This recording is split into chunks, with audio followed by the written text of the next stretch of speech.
Hello friends, तो फिर आज हम सीखेंगे मैकॉलीज मेथड।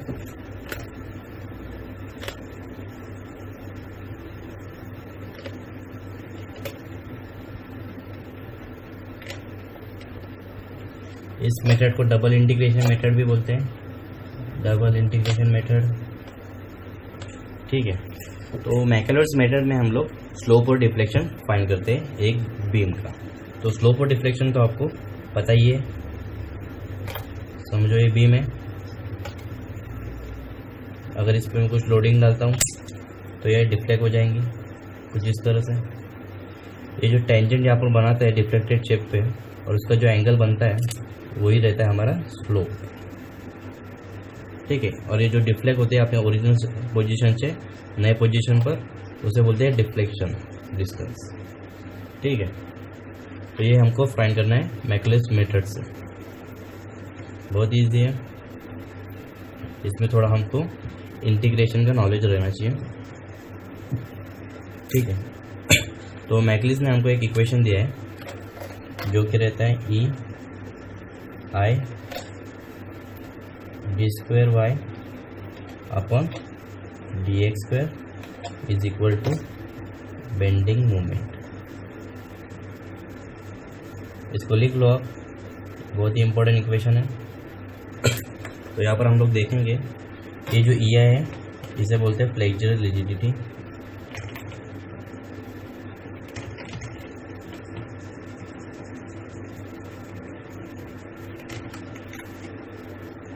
ठीक है, तो ये तो पता चल गया।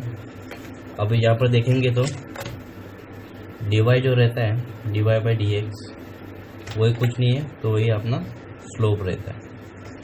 यही हमको कभी कभी फाइंड करना पड़ता है स्लोप, जिसे हम डिनोट करते हैं थीटा से, और y हमारा रहता है डिफ्लेक्शन,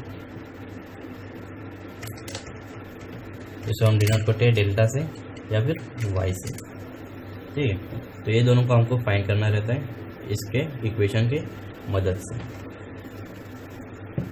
ठीक है, तो यहाँ पर बेंडिंग मोमेंट दिख रहा है आपको, तो ये बेंडिंग मोमेंट क्या रहता है ये देख लेते हैं।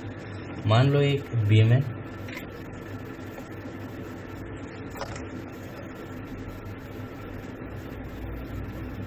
ठीक है, तो यहाँ पर हम लोग कुछ लोडिंग डाल देते हैं। ये समझो एक लोडिंग, ये दूसरा लोडिंग, ये है P1 तो ये है P2। इसका डिस्टेंस लिख देते हैं। मान लो ये A डिस्टेंस है, ये B और ये C। ओके, तो यहाँ पर बेंडिंग मोमेंट किसके अबाउट है ये हमें देखना है।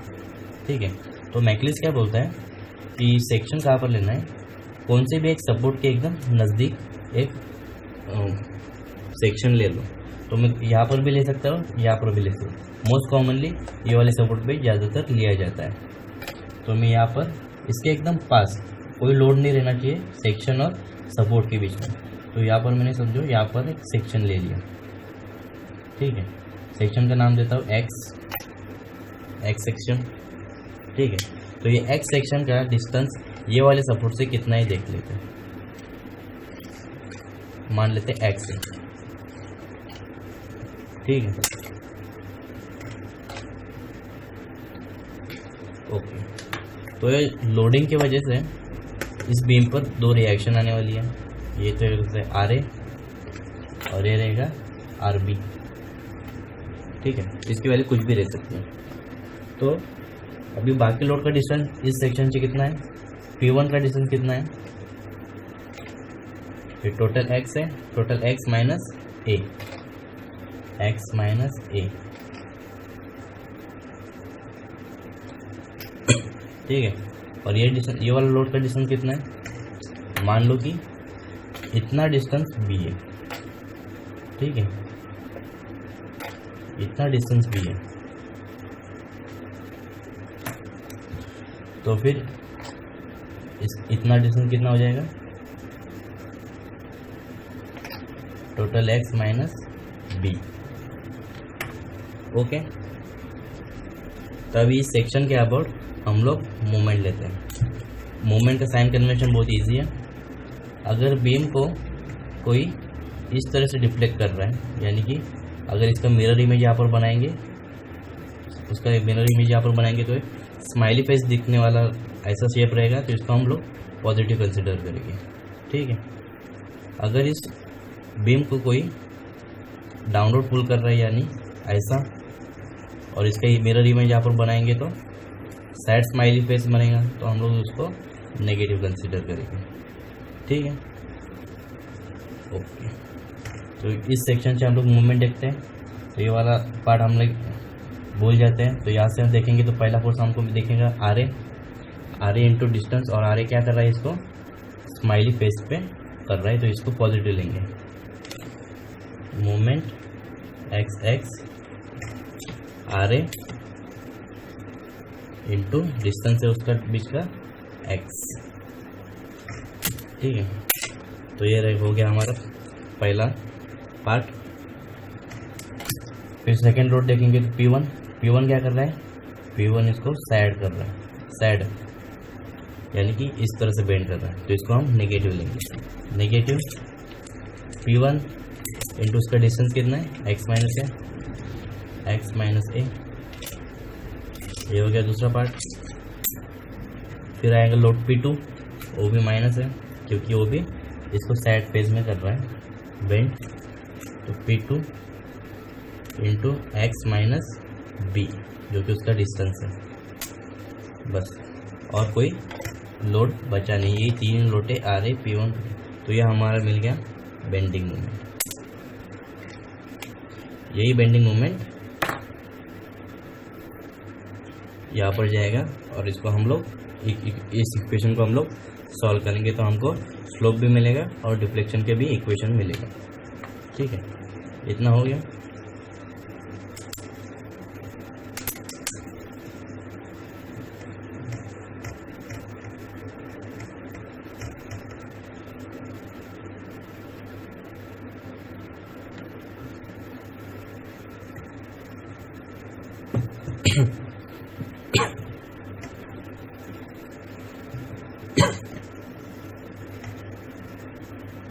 अब बाउंड्री रूल क्या रहता है ये जान लेते हैं।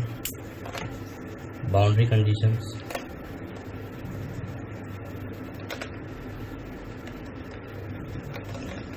ठीक है, तो बाउंड्री कंडीशन में हमें सिर्फ तीन ही कंडीशन याद रखना है। पहला तो हिंज का रहता है, सॉरी चार याद रखने पड़ेंगे, हिंज, रोलर भी है,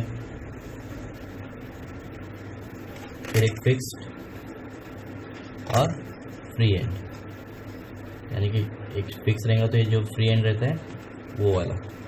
ठीक है, तो यहाँ पर देखेंगे तो हिंज सपोर्ट में कभी भी टीटा आता है, तो टीटा कभी भी जीरो नहीं होता, स्लोप कुछ ना कुछ आता ही है, लेकिन यहाँ पर कुछ डिफ्लेक्शन नहीं होता, तो वाई कभी भी जीरो रहता है। रोलर में भी देखेंगे तो टीटा कभी जीरो नहीं होता और वाई हमेशा जीरो होता है, यानी कि डिफ्लेक्शन हमेशा जीरो होता है। यहाँ पर देखेंगे तो यहाँ पर टीटा भी जीरो होता है, क्योंकि कभी भी डिफ्लेक्ट होता है फिक्स बीम तो बहुत आगे जाके डिफ्लेक्ट होना चालू होता है, तो यहाँ पर टीटा भी जीरो होता है और वाई भी जीरो होता है। अभी यहाँ पर हम लोग इसके बारे में डिस्कस करें, ये वाले फ्री एंड के बारे में डिस्कस कर रहे हैं। यहाँ पर देखेंगे आप लोग तो ये कुछ इस तरह से डिफ्लेक्ट होती है बीम। ठीक है, अगर यहाँ पर टेंजेंट निकालेंगे और ये हॉरिजॉन्टल लाइन देखेंगे तो यहाँ पर टीटा तो आता है, यानी कि टीटा जीरो नहीं होता, और ये कुछ डिफ्लेक्ट भी हो रहा है, तो यहाँ पर टीटा भी जीरो नहीं होता और वाई भी जीरो नहीं होता, टीटा भी जीरो नहीं होता और वाई भी जीरो नहीं होता। तो इसमें से हम लोग नॉन वैल्यू जो उसकी है हमको पता है, यानी कि इसका वाई जीरो ही रहता है, वाई जीरो रहता है, ये दोनों जीरो रहते हैं, तो ये बन जाते हैं हमारी बाउंड्री कंडीशंस। यानी कि जब हमारे पर रोलर सपोर्ट रहता है तो हम लोग लिख सकते हैं कि वहाँ पर वाई जीरो है, रोलर सपोर्ट रहेगा तो वाई जीरो है, हिंज रहेगा तो वाई जीरो है, ये ऐसा फिक्स सपोर्ट रहेगा तो टीटा भी जीरो है, वाई जीरो है, ऐसा हम लिख सकते हैं और हमारे कैलकुलेशन में इसको हम मदद कर सकते हैं। ठीक, ये लिखते जाओ आप।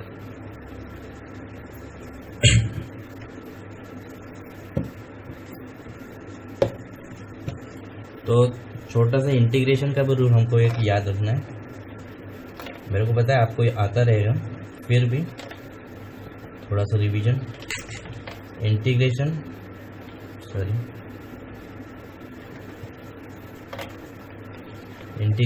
Of x raise to n with respect to dx क्या रहता है, x raise to n plus 1 divide by n plus 1 plus c।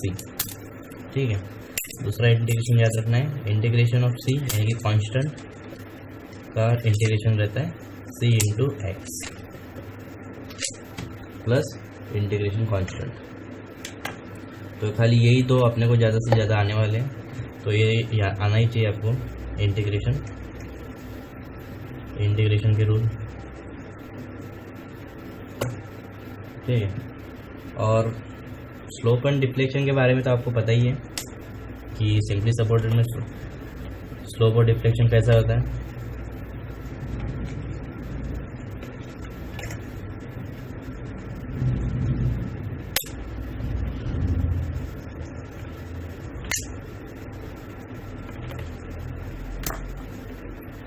ये जो होता है थीटा यानी कि स्लोप, और ये हो रहते हैं उसके डिफ्लेक्शन। ठीक है, और यहाँ पर ये कैसे बैंड होता है, ये थोड़ा आगे जाके बैंड होना चालू होता है। ठीक है, यानी कि यहाँ पर स्लोप जीरो ही रहता है। तो यहाँ पर स्लोप आता है और ये डिफ्लेक्शन होता है। ठीक है, तो यहाँ पर अब एग्जांपल लेंगे हम लोग मैकलिस मेथड के लिए, तो हमको बहुत अच्छे से समझ जाएगा कि क्या मेथड रहता है ये। ओके, तो फिर ठीक है,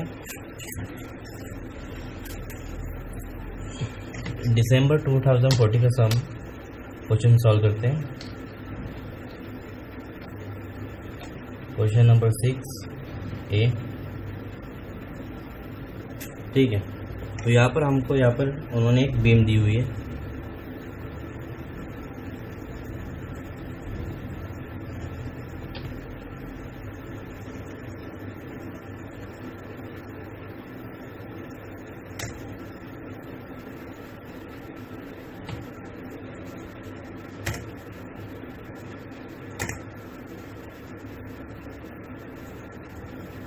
यहाँ पर इस सपोर्ट को क्वेश्चन पेपर में ऐसे दिखाया गया है, तो आप डरिए मत, ये वन ऑफ द एक ही चीज़ है। ठीक है, लोड है 10 किलो न्यूटन, 10 किलो न्यूटन पर मीटर,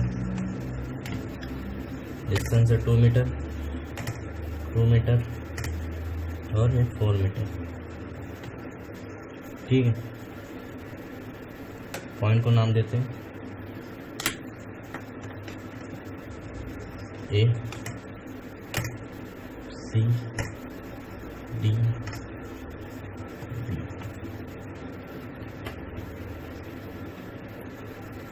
तो फिर ठीक है, तो सबसे पहला स्टेप हमारा रहेंगे इस पर रिएक्शन फाइंड करना। यहाँ पर हालांकि दो ही रिएक्शन आने वाले हैं, एक तो है RA और दूसरा है RB। RB की तो हमको कुछ ज़रूरत भी नहीं है, नहीं निकाला तो फिर भी चलेगा। तो यहाँ पर RA से एक movement at summation of movement at A is equal to 0। Clockwise घूमने वाले मूवमेंट को हम लोग पॉजिटिव कंसिडर करेंगे, एंटी क्लॉकवाइज को नेगेटिव कंसिडर करेंगे। ये साइन कन्वेंशन लिखना बहुत ज़रूरी है, क्योंकि इससे भी कुछ एग्जामिनर मार्क्स काटते हैं। ठीक है, तो यहाँ पर देखेंगे तो 10 किलो न्यूटन हमारा ए पॉइंट फिक्स है, तो 10 किलो न्यूटन अबाउट घूमेगा, तो ये क्लॉकवाइज घूमेगा 10 इंटू 2 यानी कि पॉजिटिव 10 इंटू 2। फिर आता है यूडियल लोड, तो यूडियल को कन्वर्ट करना पड़ेगा, 10 इंटू 4 उसका लोड हो गया, वो भी क्लॉकवाइज घूम रहा है इसलिए प्लस 10 इंटू 4 हो गया। अब इसका डिस्टेंस कितना है, ये 2 मीटर पे एक्ट करेंगे, क्योंकि इसका 4 मीटर है तो इसका आधा 2 मीटर, क्योंकि सेंटर पे एक्ट होता है कभी की यूडियल। 2 + 2 4 और 2 6 इंटू 6। फिर आता है आरबी एंटी क्लॉकवाइज जा रहा है इसलिए माइनस आरबी इंटू उसका डिस्टेंस कितना है 2 + 2 4 तो 4 8 इज इक्वल टू 0। तो इसको सॉल्व करेंगे तो हमको रिएक्शन एट बी मिल जाएगा 32.5 किलो न्यूटन। तो इसका डायरेक्शन दिखाना भूलना मत, क्योंकि इसके भी कभी कभी मार्क्स काट देते हैं। यहाँ पर रिएक्शन एट बी मिल गया। Summation of forces in Y direction is equal to 0 करेंगे तो हमको ऊपर जाने वाले फोर्स इज इक्वल टू नीचे जाने वाले फोर्स। ऊपर कौन सा जा रहा है, आर ए जा रहा है, आर बी एक जा रहा है, और नीचे कौन से जा रहे हैं, 10 जा रहे हैं, प्लस यूडीएल भी जा रहा है, UDL into 4 into 10 into 4। R A की वैल्यू हमको पता नहीं है, आर बी हमको मिल चुका है 32.5, ये 10 प्लस है 40, इससे हमको डायरेक्ट आर ए की वैल्यू मिल जाएगी जो कि है 17.5 किलो न्यूटन। इस सॉल्यूशन को आपको स्टेप बाय स्टेप लिख लो, क्योंकि स्टेप बाय स्टेप लिखोगे तो यहाँ पर मार्क्स नहीं काटते। तो आर ए 17.5 और आर बी 32.5, ठीक है। तो ये पहला स्टेप तो हो गया हमारा।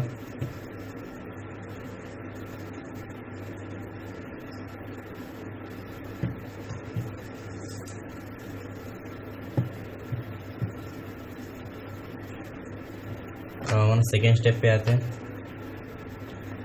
सेकेंड स्टेप हमारा क्या रहता है, सेक्शन देना। Take section at any extreme support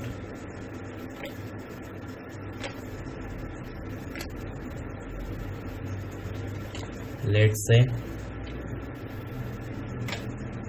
B, support B पे हम लोग सेक्शन लेते हैं। तो यहाँ पर कभी भी ध्यान रखना कि जब यूडीएल रहता है हमारे बीम में, तो ज़्यादातर ट्राई करना कि हम लोग सेक्शन कभी भी यूडीएल पे लें, क्योंकि अगर आप यहाँ पर लोड लोगे तो कैलकुलेशन थोड़ा मेसी हो जाएगा। तो यूडीएल पे लेंगे तो कैलकुलेशन बहुत इजी पड़ जाता है। और यूडीएल पे एक सेक्शन ले लिया, सेक्शन का नाम देते हैं हम लोग एक्स। ये डिस्टेंस हमको अननोन है,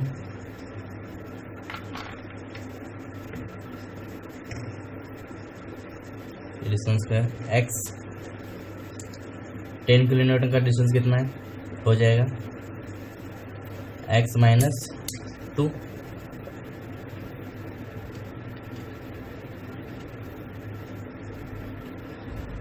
और 10 किलो न्यूटन यहाँ से कितना चालू होगा यूडीएल,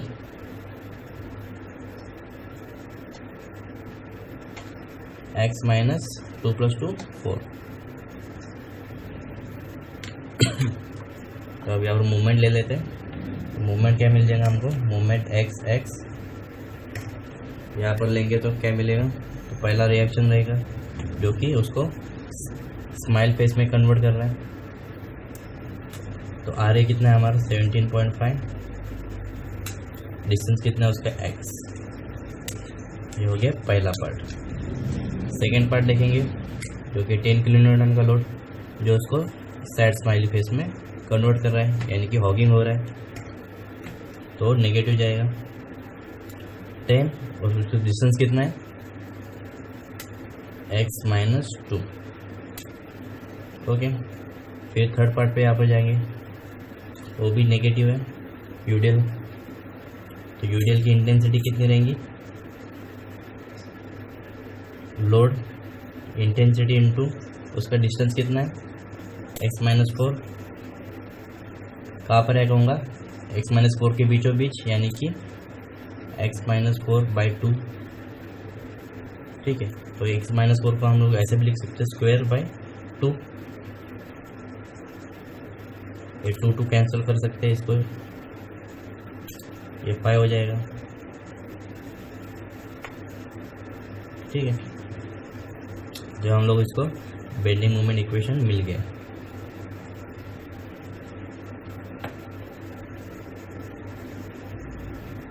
ओके,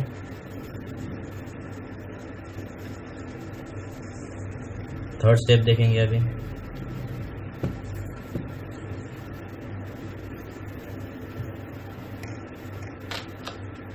मैकलिस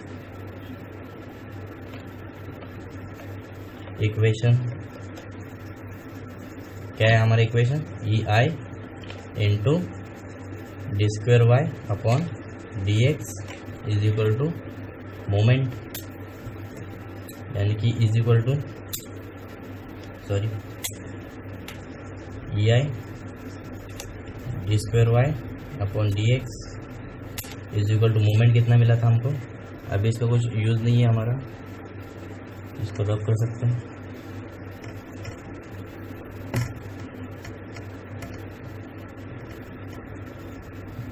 ठीक है, मोमेंट हमको क्या मिला था 17.5 एक्स, फिर माइनस 10 इंटू एक्स माइनस 2, फिर से minus 5 into X minus 4 whole square. ठीक है, कभी भी इस एक्स को ओपन मत कीजिए, एक्स के ब्रैकेट को, क्योंकि हमारा एक पूरा कंपोनेंट एक डिस्टेंस है। ठीक है, ये जो पूरा जो कंपोनेंट रहता है वो सब डिस्टेंस है।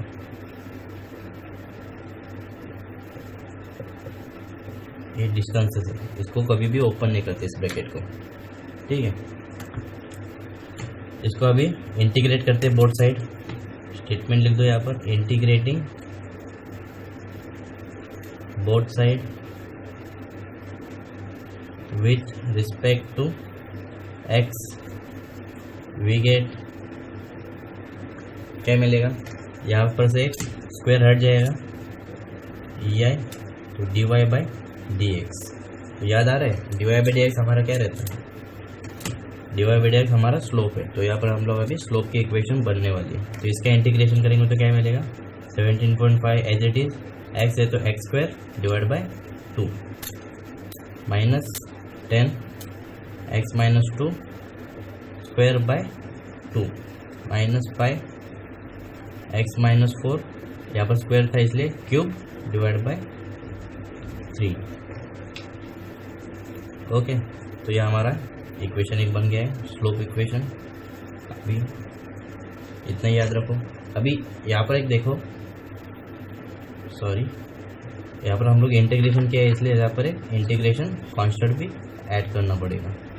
अब ये कंप्लीट हो गया। ठीक है,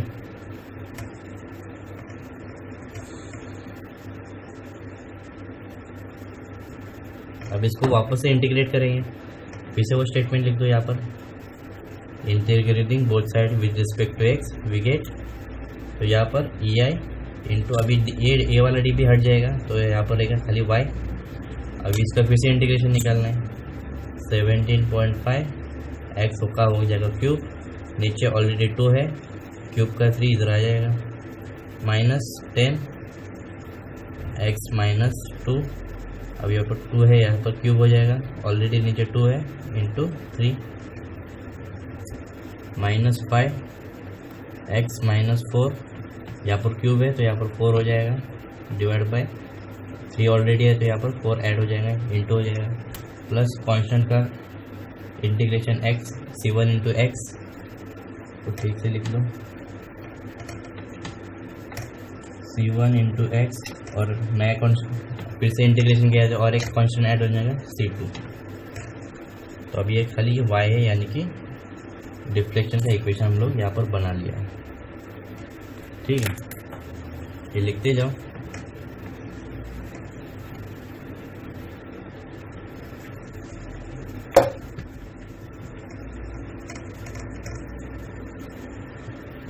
अब फोर्थ स्टेप हमारा,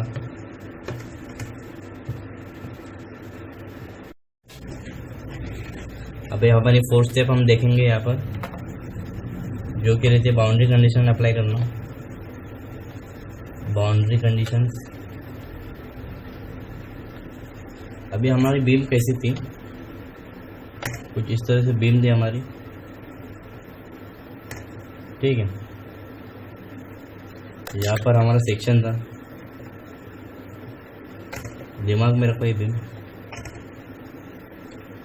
अभी हम लोग यहाँ पर देखेंगे, अगर ये सेक्शन यहाँ पर आ जाए यानी कि सपोर्ट पे, तो वहाँ पर प्रॉपर्टी क्या होगी, यहाँ पर सपोर्ट पे लाए तो एक्स की वैल्यू तो ऑटोमेटिकली 0 हो जाएंगी, और सपोर्ट पे डिफ्लेक्शन भी जीरो है क्योंकि रोलर सपोर्ट है, और रोलर सपोर्ट के बाउंड्री कंडीशन हमको पता है वो है y इज इक्वल टू 0 होता है। ठीक है, तो ये वाली हम लोग डिफ्लेक्शन की इक्वेशन में डालेंगे। डिफ्लेक्शन का इक्वेशन क्या है हमारा, EI y is equal to 17.5 x cube by 2 into 3 minus 10 x minus 2 cube divide by 2 into 3 minus 10 x minus 4 raise to 4 3 into 4। यहाँ पर अभी y की वैल्यू 0 हो जाएंगी, यहाँ से x 0 हो जाएगा यहाँ पर, तो ये भी 0 हो गया, और यहाँ पर एक प्लस भी था, सॉरी ये 0 हो गया। अभी यहाँ पर हम 0 नहीं डाल सकते, क्यों नहीं डाल सकते, अगर यहाँ पर हम लोग 0 डालेंगे, ये हमारा क्या था, ये वाली वाला हमारी क्या थी, ये थी डिस्टेंस, याद रखना ये हमारा डिस्टेंस है ये वैल्यू।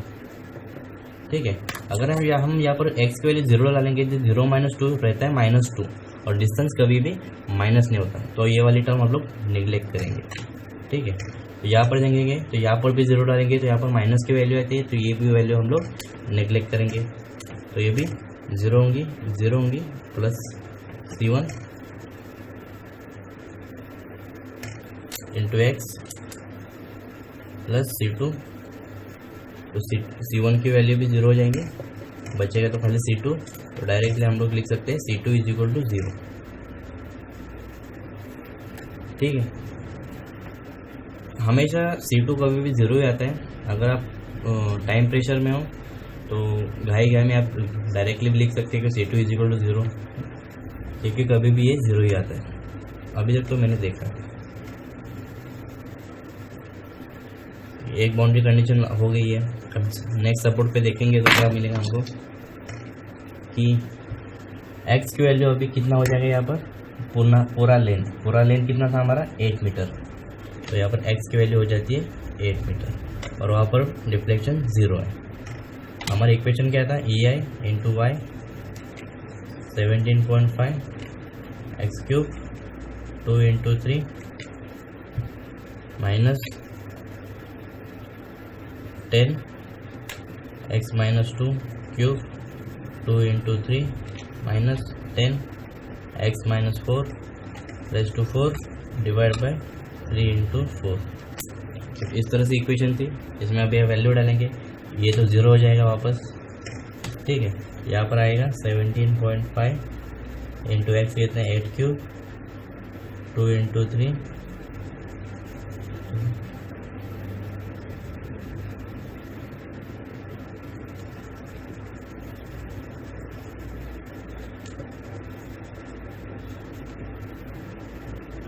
तो यहाँ पर सॉल्व करेंगे, भूल ही जाता हूँ, x प्लस C2, तो C into x 8 plus C2 की वैल्यू 0 है।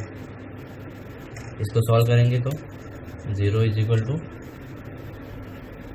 यहाँ पर क्या आएगा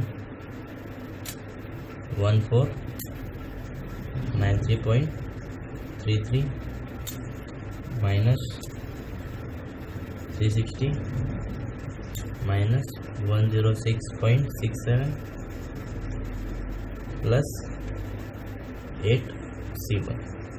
इसको सॉल्व करेंगे तो C1 की वैल्यू हमको मिलेगी यहाँ पर माइनस 128.33। ओके, तो ये वाली हम लोग वैल्यू थर्ड स्टेप में जो हमको इक्वेशन मिली थी स्लोप और डिफ्लेक्शन की, इसमें डालेंगे तो हमारे रेडीमेड स्लोप और डिफ्लेक्शन के इक्वेशन बन जाएगा। फिफ्थ स्टेप पे अगर इक्वेशन बनाना है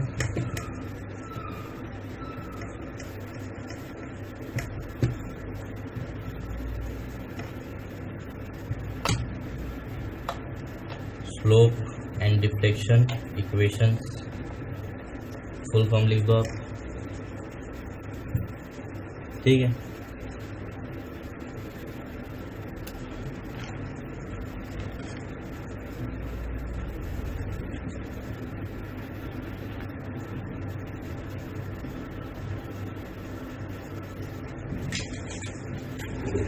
तो पहली इक्वेशन क्या बनेगी, dy बाय dx। ये इक्वेशन क्या बनेगी, 17.5 X square by 2 minus 10 X minus 2 by square by 2 minus 10 X minus 4 whole square whole cube by 3। ठीक है, ऑलरेडी 2 था। तो ये वाली इक्वेशन को हम लोग बोलेंगे हमारी स्लोप इक्वेशन। सी की वैल्यू हमको डालना है, सी की वैल्यू हमको क्या मिला था 128.8033। इसको हम लोग बोलते हैं स्लोप इक्वेशन। ठीक है, तो हमारे क्वेश्चन में हमको बोला था कि हमको पॉइंट ए पे स्लोप फाइंड करना है। ठीक है, यानी कि सपोर्ट पे स्लोप फाइंड करने का है।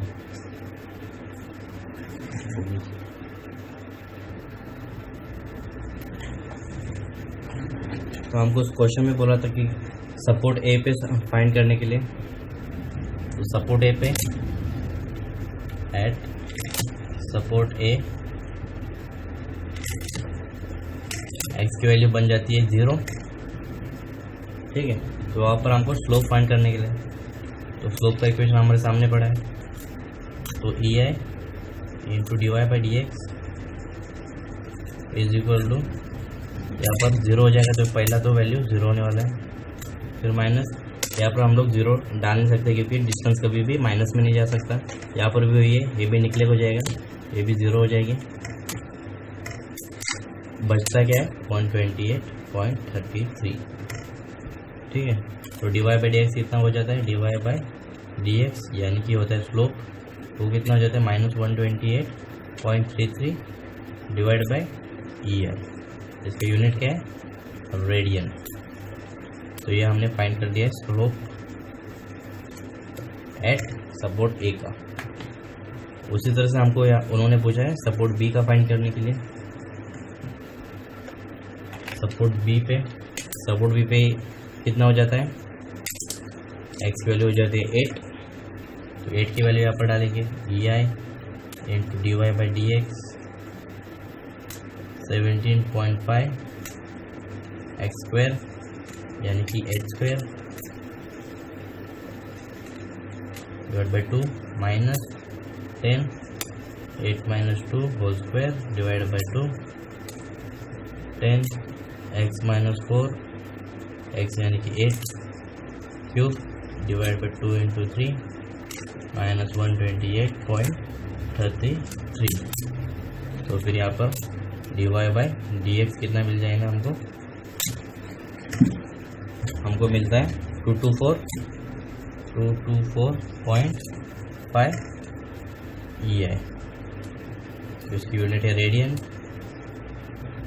तो ये सपोर्ट ए और बी का स्लोप फाइंड कर चुके हैं, और उन्होंने पूछा है कि मैक्सिमम डिफ्लेक्शन क्या पर होने वाला है। तो मैक्सिमम डिफ्लेक्शन कभी भी सेंटर पे होता है या फिर पॉइंट लोड जहाँ पर रहता है वहाँ पर, लेकिन यहाँ पर 2 लोड है, कोई एक ही पॉइंट लोड नहीं था, तो यहाँ पर सेंटर पे मैक्सिमम डिफ्लेक्शन होने वाला है। तो सेंटर यानी कि अभी डिफ्लेक्शन की इक्वेशन यहाँ पर हमको लिखना है, तो ये वाली इरेज कर दीजिए। ठीक है, तो डिफ्लेक्शन की इक्वेशन क्या बनने वाली है हमारी, ई आई इंटू वाई का इक्वेशन जो था हमारा हमको मिला हुआ था 17.5 x cube divide by 2 3 plus minus 10 X minus 2 cube 2 into 3 minus 10 X minus 4 plus 4 3 into 4 minus C1 और यानी कि 128.33। ठीक है, तो ये वाली इक्वेशन हमारी बन गई है डिफ्लेक्शन इक्वेशन। इसको ऐसे नाम दिया करो, एग्जामिनर को भी पता रहना चाहिए कि कौन सी इक्वेशन है, डिफ्लेक्शन इक्वेशन। ठीक है, तो यहाँ पर डिफ्लेक्शन का फाइंड करना है हमको सेंटर पे, तो सेंटर पे x की वैल्यू क्या बन जाती है 4 मीटर। सही है, तभी EI इंटू वाई फाइंड करना है, तो वैल्यू डालते बचो 4 square 4 cube by 2 into 3 minus 10 4 minus 2 cube by 2 into 3। अब यहाँ पर 4 डालेंगे तो 4 माइनस 4 0 हो जाएगा, तो ऑटोमेटिकली 0 ही है। 1 माइनस 128.33, जिसको कैलकुलेट करेंगे तो y हमको मिलेगा, हमको मिलता है 45। यहाँ पर EI रहता है वो यहाँ पर नीचे आ जाएगा EI, और इसकी वैल्यू क्या यूनिट क्या रहता है हमारा मीटर। तो इसी तरह से हमने स्लोप भी फाइंड कर लिया है, डिफ्लेक्शन भी फाइंड किए, तो इसी तरह ये सम खत्म हो जाता है। कितना इजी सम है आप देख सकते हैं, बहुत इजी सम है। मैक्लिस मेथड बहुत इजी है, इसको कभी भी ऑप्शन में नहीं डालना चाहिए। तो इसी तरह से हम लोग मैक्लिस मेथड सीख लिया। कोई डाउट रहेगा तो मेरे को मैसेज कर दो, ठीक है। तो मैं आपको कुछ डाउट रहेंगे तो मैं सॉल्व करूँगा। Thank you.